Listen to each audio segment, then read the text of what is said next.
नमस्कार, Marathi kitchen with सवितामध्ये तुमचे स्वागत आहे। आज आपण गावरान पद्धतीने मटणाचा झणझणीत रस्सा कसा बनवायचा तो बघणार आहोत। चला तर आपण रेसिपीला सुरुवात करूया। इथे मी 1 किलो मटण स्वच्छ धुवून निथळून घेतले आहे। मटणाचे पीस तुमच्या आवडीनुसार कट करून घ्या। मटणातील फॅट चरबी इथे मी बाजूला घेतली आहे, ती रश्श्याच्या सुरुवातीला वापरायची आहे। आता यामध्ये 1 चमचा हळद घालूया व 2 चमचे मीठ घालत आहे। इथे मी सुरुवातीला सगळे मीठ घालणार आहे। आता यात 2 चमचे आलं लसूण पेस्ट घालत आहे। मटणामध्ये सर्व व्यवस्थित मिक्स करून घेऊया व हे मटण 20 ते 25 मिनिटे झाकून बाजूला ठेवायचे आहे। मटण मॅरिनेट होते तोपर्यंत आपण रश्श्यासाठी वाटण तयार करून घेऊया। इथे मी अर्धी वाटी सुक्या खोबऱ्याचे काप थोडे तेलात भाजून घेतले आहेत। 1 मोठा कांदा उभा चिरून तो सुद्धा चांगला परतून घेतला आहे। 2 इंच आलं, 15 ते 20 लसूण पाकळ्या घेतल्या आहेत। मुठभर कोथिंबीर घेतली आहे। मसाल्यांमध्ये 2 चमचे पांढरे तीळ, 1.5 चमचा धने व 1 चमचा जिरे घेतले आहे। एका मिक्सरच्या भांड्यात तीळ, धने, जिरे घालून घेऊया।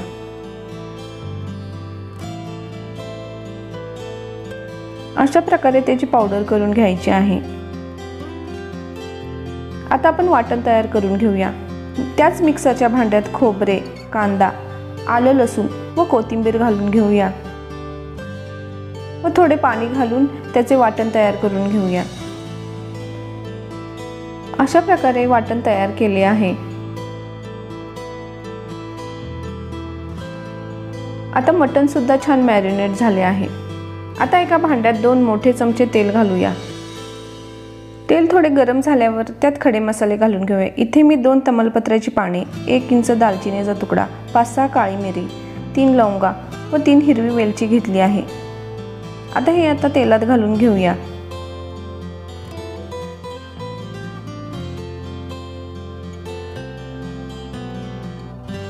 थोडे परतल्यानंतर इथे मी 2 मीडियम साईजचे कांदे बारीक चिरून घेतले आहेत, ते सुद्धा घालून घेऊया।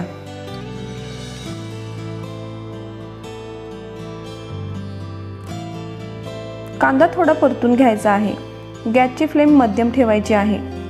कांदा सतत हलवत परतून घ्यायचा आहे। कांद्याला थोडा हलका सोनेरी रंग आला आहे।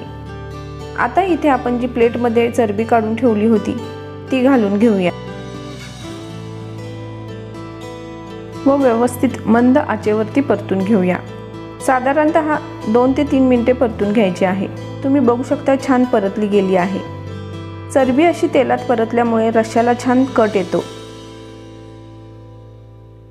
आता हळद मीठ लावून ठेवलेले मटण घालूया।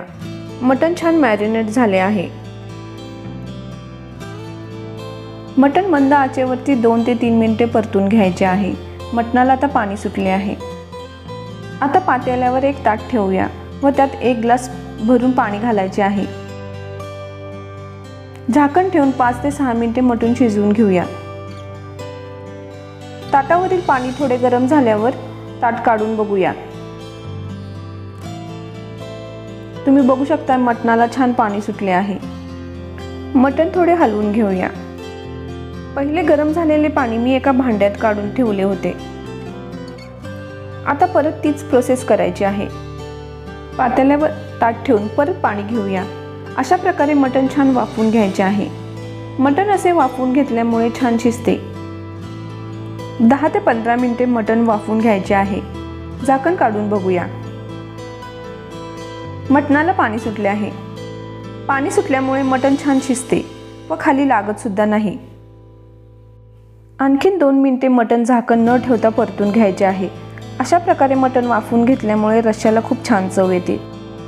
थोडे परतून झाल्यानंतर लाल तिखट घालून घेऊया। इथे मी 3 मोठे चमचे कांदा लसूण मसाला व 1 चमचा काश्मीरी लाल तिखट वापरले आहे। तिखटाचे प्रमाण तुमच्या आवडीनुसार कमी जास्त करू शकता। छान मिक्स करून घेऊया व मंद आचेवरती 2 ते 3 मिनिटे परतून घेऊया। तुम्ही बघू शकताय छान तेल सुटले आहे। आता इथे आपण तयार केलेले वाटण घालायचे आहे। सगळे वाटण मी इथे वापरले आहे।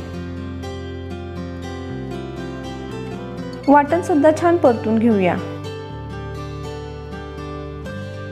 छान व्यवस्थित मिक्स करून घेतल्यानंतर 2-3 मिनिटांसाठी मंद आचेवरती झाकण ठेवून ते परतून घेऊया। 2-3 मिनिटांनंतर झाकण काढून बघूया। वाटण छान परतले गेले आहे। तेल सुद्धा छान सुटले आहे।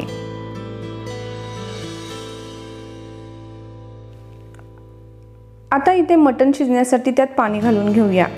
मगाशी ताटातील गरम पाणी मी बाजूला ठेवले होते, ते आता इथे घालून घेऊया। थोडे हलवून बघूया। मला पाणी थोडे कमी वाटत आहे, म्हणून मी आणखीन थोडे पाणी घालत आहे। इथे मी आणखीन 4 ग्लास गरम पाणी घातले आहे, कारण मटण शिजण्यासाठी बराच वेळ लागतो। आता मंद आचेवर रस्सा आपण शिजवून देऊया। 10 ते 15 मिनिटांनंतर रश्श्याला चांगली उकळी आली आहे। आता गॅस मंद आचेवर करायचा आहे व रस्सा शिजून द्यायचा आहे। मला हे मटण व्यवस्थित शिजवण्यासाठी जवळजवळ 50 मिनिटे लागली आहेत। रस्सा किती दाट किंवा पातळ पाहिजे हे तुमच्या आवडीनुसार तुम्ही ठेवू शकताय। आता रश्श्यात थोडी बारीक चिरलेली कोथिंबीर घालूया। इथे तुम्ही 1 चमचा गरम मसाला सुद्धा घालू शकताय। तुम्ही बघू शकताय मटण छान मऊ शिजले आहे। रश्श्याला तर्री सुद्धा खूप छान आली आहे। आपला मस्त असा गावरान पद्धतीचा मटण रस्सा तयार झाला आहे। हा रस्सा गरम गरम भाकरीसोबत व भाताबरोबर खूप छान लागतो। तुम्हाला आजची रेसिपी आवडली असेल तर तुम्ही नक्की करून बघा। तसेच माझ्या चॅनेलला लाईक, शेअर व सबस्क्राईब करायला विसरू नका। पुन्हा भेटू अशाच एका नवीन रेसिपीसोबत। धन्यवाद।